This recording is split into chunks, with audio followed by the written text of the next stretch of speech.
राज्य सरकार खरीफ धान किणवा नवेम्बर 1 तारिख ठारू सारा राज्य में धान मंडी खोलिया घोषणा करते। आज जानुआरी 2 तारिख है।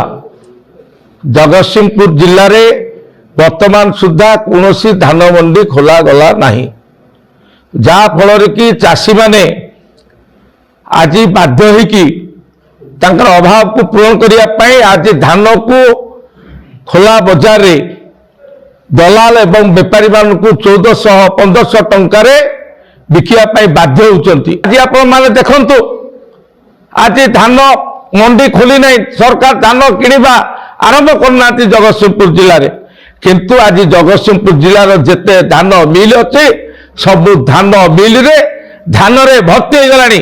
ए धान आसिला कोठू? सरकार तो किणी ना। आमे राज्य सरकार एवं जिला प्रशासन को आज आह्वान करूँ, तुम जदि संसाहस अच्छे ये जो बेआईन धान गच्छित रखते मिलर माने ताको चढ़ऊ करिकी तार अनुसंधान करंतु एवं ताको गिरफ करंतु।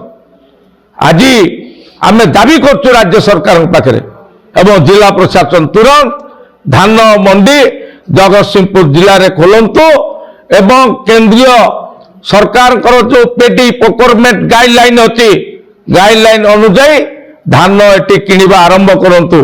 नहले आगामी दिन में बीजेपी कृषक मोर्चा तरफ जगतसिंहपुर जिले में व्यापक भाव में कृषक आंदोलन करा जिवो।